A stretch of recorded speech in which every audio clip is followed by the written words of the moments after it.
Oke, assalamualaikum warahmatullahi wabarakatuh. Waalaikumsalam warahmatullahi wabarakatuh. Yang terhormat Ketua Umum EPWI, Forum Penulis dan Wartawan Indonesia, serta Bendahara Umum, dan di jajaran Dewan Pimpinan Pusat yang pada kesempatan hari ini hadir.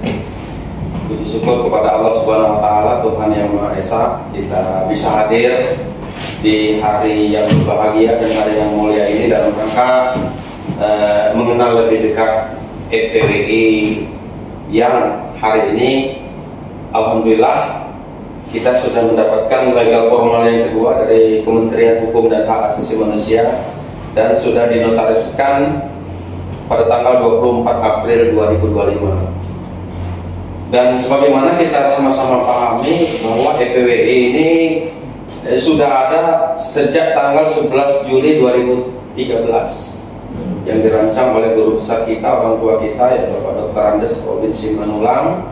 Dan alhamdulillah kita sebagai generasi penerus yang dipercayakan oleh beliau dalam rangka mengemban amanah, wabil khusus kita punya keinginan, punya pandangan bagaimana wartawan yang ada di seluruh Indonesia ini, ya kalau tidak salah dari 47.000 media yang ada itu hampir 1 juta wartawan yang hari ini perlu pengayoman, perlu pembinaan.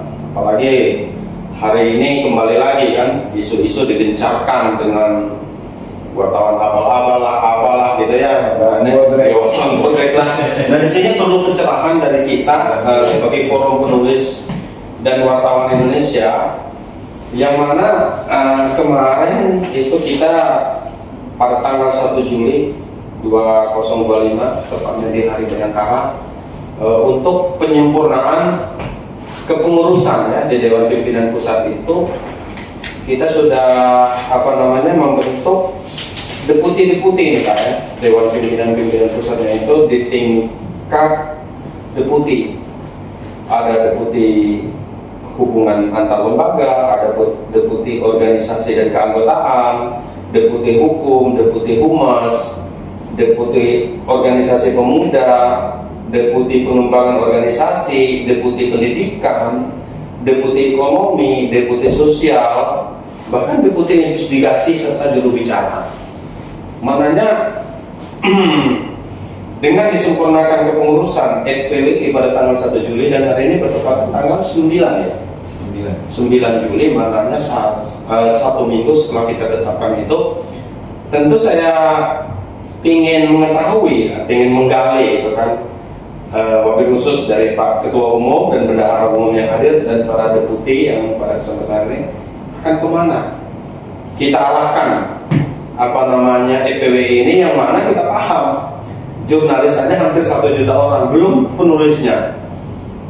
Ya, maka kita ucapkan terima kasih kepada Pak Robin Simanulang selaku pendiri, dan hari ini Pak Haji Kodiran selaku pensupport ya Dewan Pembina kita yang telah memberikan kesempatan kepada kita generasi selanjutnya ya Pak Kira dari 2013 ke 2025 ya, hampir 17 tahun.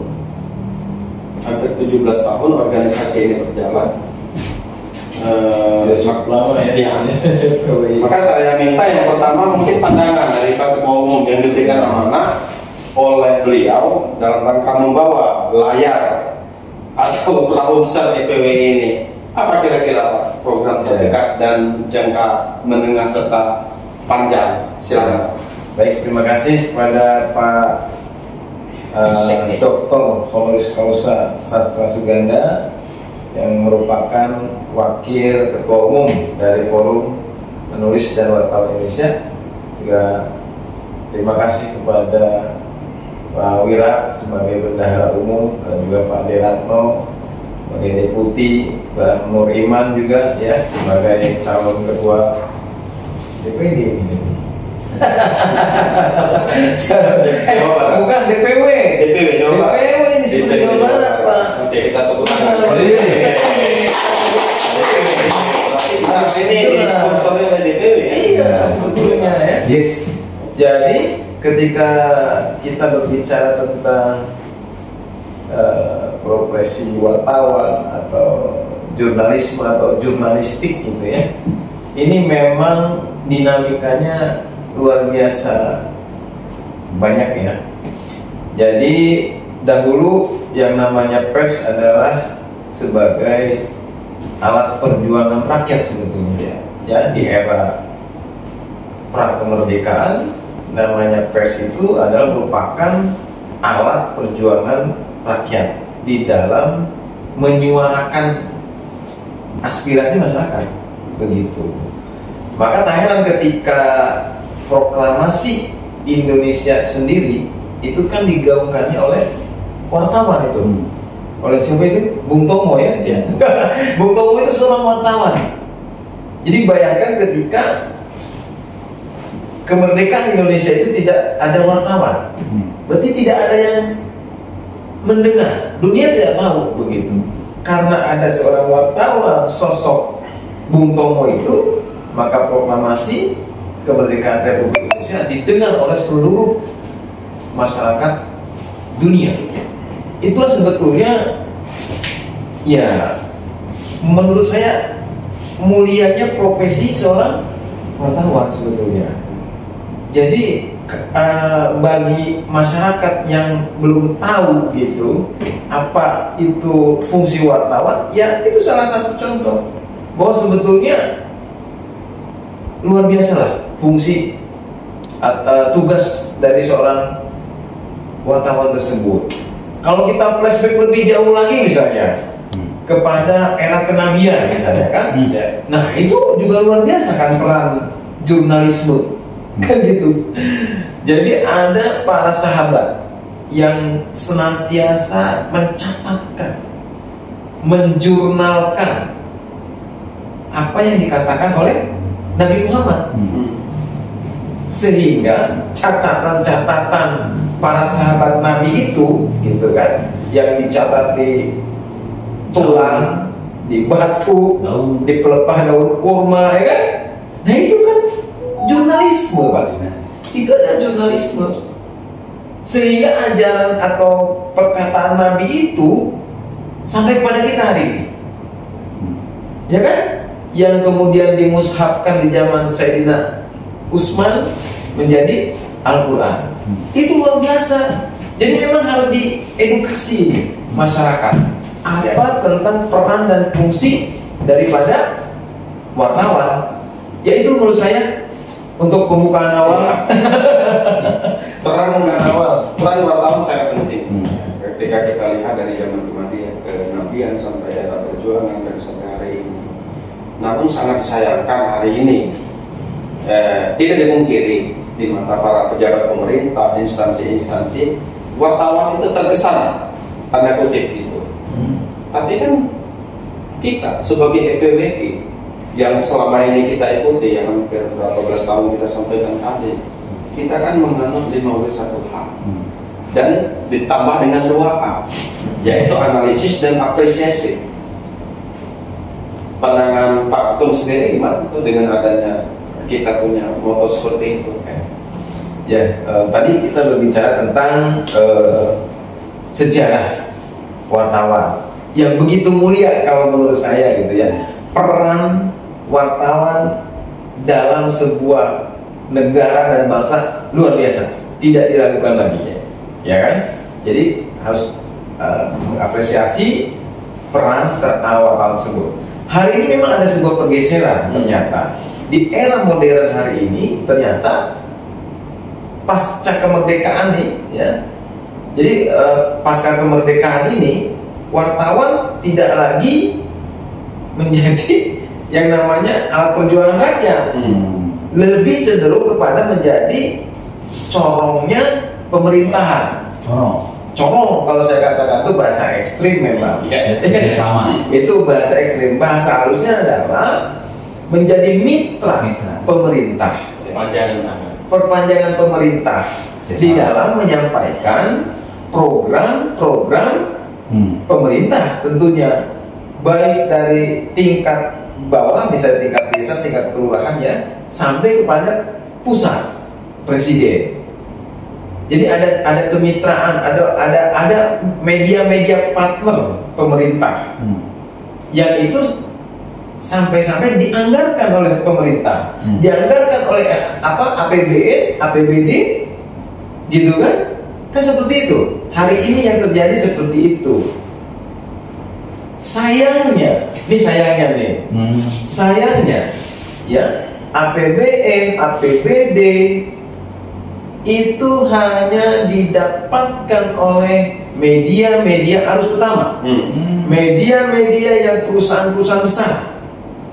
Sementara perkembangan jurnalisme perusahaan-perusahaan pers itu sangat besar, karena setiap orang boleh mendirikan perusahaan pers, tidak ada batasan. Di dalam Undang-Undang Pers Nomor 40 tahun 99 jelas setiap warga negara boleh mendirikan perusahaan pers, maka berkembang pesat yang namanya perusahaan-perusahahan pers. Jadi sejak dikeluarkannya Undang-Undang Pers Nomor 40 tahun 1999 itu ya luar biasa, era kebebasan pers, banyak perusahaan-perusahaan pers. Nah, perusahaan-perusahaan itu kan kalau tidak punya kapital besar, akhirnya menjadi perusahaan kecil yang dia tidak mendapatkan kue dari negara. Karena dia tidak mendapatkan kue dari negara, sehingga cara untuk mendapatkan kue, cara untuk mendapatkan uang adalah mengkritisi pemerintahan, baik pemerintahan tingkat desa sampai kementerian, sampai pusat, ya kan? Artinya, tetapi dalam pandangan saya selaku Ketua Umum Forum Penulis dan Wartawan Indonesia adalah, menurut saya ini sebetulnya baik-baik saja, karena ada sebuah keseimbangan akhirnya yang terjadi. Ada media yang hanya melihat sisi baik pemerintah saja, dalam artian dia menjadi kehilangan sosial kontrolnya. Ketika media berpartner dengan pemerintah, maka media itu akan kehilangan fungsi kontrolnya terhadap negara, fungsi kontrolnya terhadap pemerintahan, fungsi kontrolnya terhadap program-program pemerintah, yang pastinya ada kekurangan, pastinya ada penyelewengan, pastinya ada korupsi di sana, kan begitu. Nah, media-media perusahaan kecil ini yang sebetulnya rajin tuh mengkritisi terjadinya ketidakadilan, terjadinya korupsi, terjadinya penyelewengan anggaran dan sebagainya. Memang ada lagi poros ketiga nih, beda ada 3 poros menurut saya. Ada poros pemerintah, ada poros oposisi, ada poros yang memang yang sering disebutkan oleh pemerintah bahwa ada media abal-abal atau media bodrek. Jadi mungkin perlu dijelaskan, media bodrek atau wartawan bodrek ya. Wartawan bodrek itu sebenarnya adalah wartawan yang tidak mempunyai media sebetulnya.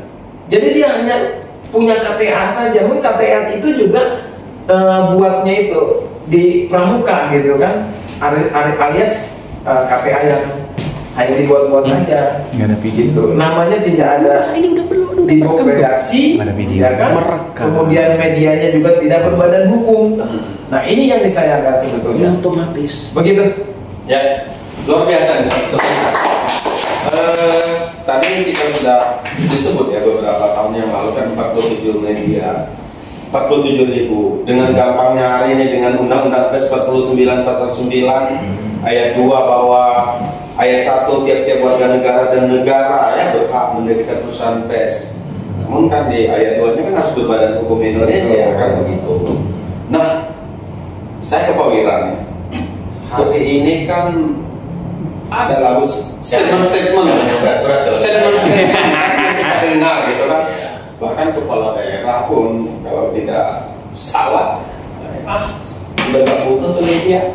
Ya, betul. Gimana tuh Pak? Karena lagi viral. Ya. Itu statement yang sedang viral ya. Iya, itu dia. Bahkan mendapatkan perlawanan. Itu dia.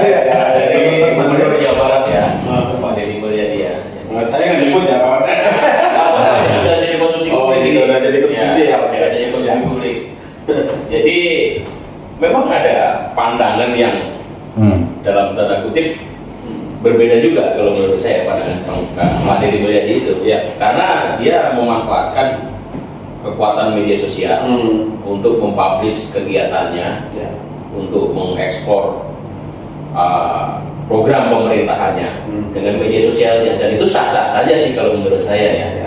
Sah-sah saja gitu, karena mungkin dalam pandangan KDM itu lebih efektif, lebih efisien, kan seperti itu. Karena hari ini memang sudah masuk kepada suatu era di mana era digitalisasi, era keterbukaan, dan semua warga negara, setiap pribadi bisa mensiarkan, bisa mengabarkan tentang apa yang sedang dikerjakan. Apalagi sekelas KDM sebagai seorang penguasa provinsi, gitu. Namun ya tadi, kalau kita kembalikan lagi ke fungsi media sebagai kontrol sosial, pastinya apa yang diupload oleh KDM, Kang Deddy Mulyadi, tentunya ya sifatnya sesuatu yang mengedukasi program-program pemerintahannya, gitu. Namun dalam pandangan saya, fungsi media masih sangat relevan. Tadi sebagai media kontrol tadi, gitu. Bagaimana mungkin sebuah jalannya ke pemerintah tidak ada yang mengontrol, gitu. Dan disitulah peran media mengambil tugas sebagai kontrol sebuah pemerintahan. Seperti itu. Ya. Jadi kan bisa disimpulkan di dalam diskusi ini kan berarti ada dua alur media ya kan, ada media face yang tadi berbadan hukum Indonesia, ada media sosial. Media sosial, betul. Dan ini kan kalau kita lihat kan saling menguntungkan kan ketika itu sifatnya positif. Ya. Tapi pandangan kita dengan adanya dua media ini bagaimana?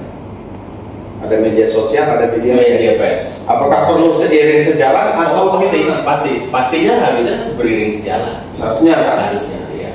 Karena sebetulnya kalau dalam pandangan saya, media juga mempunyai tanggung jawab kepada arah bangsa dan negara. Gitu. Kontrolnya media tentunya bukan berarti ingin menjatuhkan, bukan. Kontrolnya media kepada jalannya pemerintah bukan berarti ingin merusak. Jangan salah ini, ya. Karena ada stigma ketika kepemerintahan, ketika sebuah lembaga media masuk seolah-olah ini menjadi momok, ya. Padahal dari situ sebetulnya kita sudah bisa dalam tanda kutip, wah ada apa yang begitu. Satu contoh nih Pak Sastra. Ketika kita turun ke sebuah instansi atau lembaga desa atau kelurahan, ketika kita baru masuk saja tuh di ruang di ruang kantor desa itu, dengan secara refleks mereka mengatakan, Bapak dari media ya? Ini sebuah pertanda apa gitu? Sebuah tanda-tanda besar. Begitu mereka itu ketakutannya mereka terhadap media dan wartawan, dan itu sebetulnya menjadi tanda tanya besar bagi kita sebagai wartawan. Mengapa mereka setakut itu gitu? Gitu. Kan ada sesuatu yang disembunyikan Pak, betul nggak Pak? Padahal kita hadir sebetulnya bagaimana kita berkolaborasi sebetulnya. Gitu. Kita mengkritisi bukan berarti kita mau menjatuhkan, bukan mau kita mau merusak, bukan, tapi bagaimana mengontrol jalannya sebuah institusi berjalan sesuai dengan koridor yang benar. Sebetulnya itu. Gitu. Maka nggak usah khawatir dengan wartawan sebetulnya. Kalau tidak ada sesuatu dalam sebuah lembaga, dalam sebuah pemerintahan, dalam sebuah instansi, maka wartawan tidak perlu ditakuti. Ya. Betul. Itu luar biasa. Jangan dibalik ya. Seolah-olah wartawan membuat resah gitu kan ya. Kalau kecuali wartawan mundur saya setuju. Dia membuat resah. Kalau saya kan punya pandangannya begini. Ya. Dengan banyaknya media tadi sampai 47.000 wartawan hampir 1 juta itu kan daerah tahun 2020 kan. Maka wajar kan event-event itu terjadi gitu. Betul. Betul. Maka yang kita pikirkan sekarang itu kan mungkin dengan wadah kita punya organisasi ini, Forum Penulis dan Wartawan Indonesia ini, mungkin kan kita bisa mengedukasi mereka dengan pendidikan, menjelaskan Undang-Undang 49 kode etik jurnalistik, etika, sehingga sahabat-sahabat kita mengerti. Tapi tadi pemerintah ya jangan langsung tutup mata begitu saja, gitu kan. Kan saya pernah diajarkan oleh para pendahulu itu ABC, Pak. Akurat, balance, kredibel. Jadi kita juga memberitakan sebuah pemberitaan itu tidak sekonyong-konyong satu pihak. Tapi hari ini image tanda kutip pemerintahan hari ini dengan wartawan itu memang seperti ini, sampai ada julukan bodrek lah. Kalau bodrek kan obat sakit kepala. Kalau semua pemerintah itu sakit kan begitu. Maka sebenarnya sinergi, harapan kita kan sinergi antara pemerintah dan jurnalisnya harus ada. Dan mereka juga harus ABC juga kepada kita. Ya, pentahelik itu sebetulnya kan kolaborasi antara media dengan instansi pemerintahan sebetulnya. Ya tentunya sebetulnya ya jika ada instansi pemerintah baik tingkat desa atau tingkat kementerian alergi dengan wartawan, justru itu yang harus dicurigai. Insting wartawan pasti sudah kan begitu sebetulnya. Sangat tajam. Ketika seorang pejabat pengguna anggaran menghindari bertemu dengan wartawan, itu akan semakin dikejar. Karena ada apa dengan orang ini? Begitu sebetulnya, itu sebetulnya jadinya ya jangan dipancing gitu. Sebenarnya ini menjadi rahasia umum ya. Ada kenapa gitu kan? Tapi begini, di dalam forum ini kita sedikit Pak memberikan secercah pencerahan atau harapan kita kepada pemerintah, bahwa kita juga meyakinkan bahwa kita seorang jurnalis ini kan memakai hati nurani juga kan? Betul. Istilahnya kami juga manusia, itu kan, kita sama-sama manusia. Tentu kalau kita ingin bersinergi, kalau kita ingin tadi sama-sama memandang lah, yang namanya perbedaan itu pasti ada lah. Mereka punya pandangan terhadap kita jurnalis, kita juga pandangan terhadap mereka sebagai aparat pemerintah, kementerian dan lembaga. Tapi yang menariknya baru-baru ini kan kita kan baru ada pergantian ya ketua Dewan Pers. Yang kita paham kita masa periode sebelumnya Ibu Dr. Neneng Rahayu juga sudah menancapkan fondasi-fondasi yang bagaimana supaya sinergi dengan pemerintah ini bisa dilakukan gitu, dan meyakinkan bahwa kita sudah mengadakan MOU dan sebagainya. Nah sekarang kan kita sudah mendapatkan ketua Dewan Pers yang baru ya, apalagi ini juga seorang akademisi dari kampus juga yang juga cukup ternama gitu kan. Kira-kira pandangan Pak Rukmana ke depan bagaimana ini? Apakah masih cerah saja ini media, atau bagaimana ini dengan adanya pergantian ketua Dewan Pers? Tentu kita juga punya harapan terhadap dia. Ya, tentu saja sebagai asosiasi profesi wartawan, saya berharap bahwa ketua Dewan Pers itu harus berpihak kepada wartawan, ya, jangan terlalu mudah mengeluarkan kata-kata yang sifatnya mendiskriminasi profesi wartawan itu sendiri. Bahkan dari beberapa ketua Dewan Pers yang sudah ada, ya kan, dari mulai bagaimana ke sini gitu kan, saya baru melihat seorang ketua Dewan Pers yang hebat itu ya Ibu Nining Rahayu itu. Menurut saya, apresiasi luar biasa. Bu Nining itu luar biasa dengan tegas mengatakan bahwa tidak ada verifikasi terhadap perusahaan media. Selama perusahaan pers itu berbadan hukum Indonesia, PT atau perseroan terbatas itu, ya sudah, dia udah pers. Nah kalau saya sebelumnya kan harus verifikasi lah segala macam. Nah itu sebetulnya tipikal ketua dewan pers yang malas bekerja. Kalau Ibu Linik itu luar biasa, beliau luar biasa menurut saya. Jadi harus seperti itu, bahwa kalau memang kita mau menggunakan, kita ini sebetulnya kan gini ya, kebebasan mencari informasi, mengumpulkan informasi, mengolah informasi, dan mempublikasikannya ke berbagai saluran media yang ada, itu kan sudah dijamin dalam Undang-Undang Dasar pasal 28, ya kan, huruf F. Itu sudah jelas. Jadi sebetulnya makanya setiap warga negara itu punya hak sebetulnya untuk mencari informasi, mengolah informasi, mengumpulkan dan mempublikasikannya, ya kan, ke semua saluran, mau ke TikTok, mau ke YouTube, mau kemanapun, sebenarnya sudah dijamin oleh undang-undang. Kemudian disempurnakan lagi dengan Undang-Undang Pers nomor 40 tahun 99. Nah, kalau tadi pertanyaannya adalah bagaimana antara media sosial dengan pers atau media gitu kan, tentu saja sebenarnya yang lebih terjamin akurasinya adalah informasi yang disajikan oleh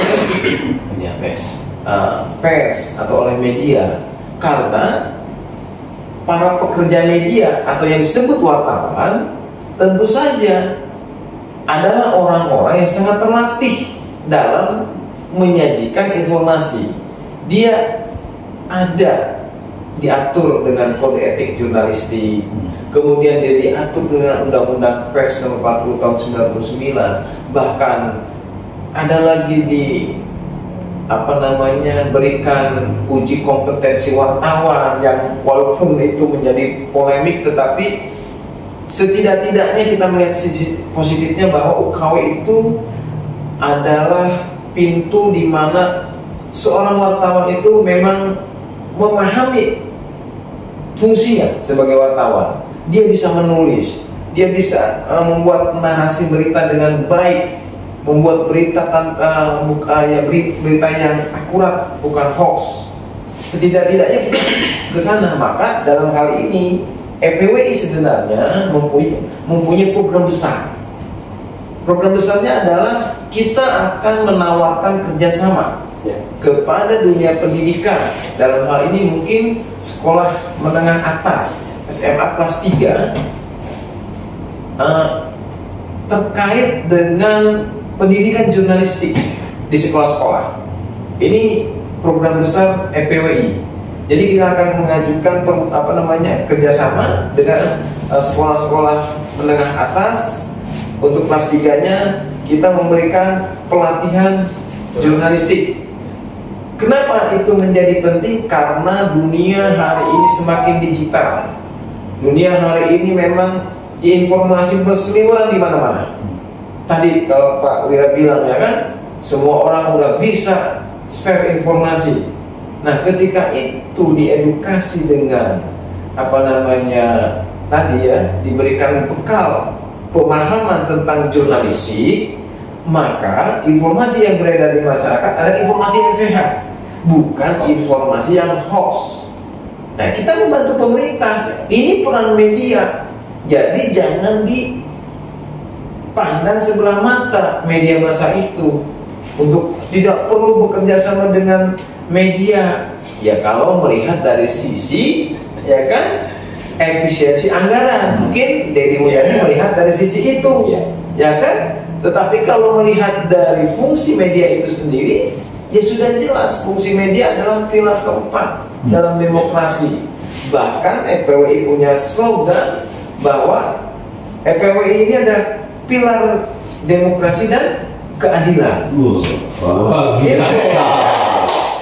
Itu mungkin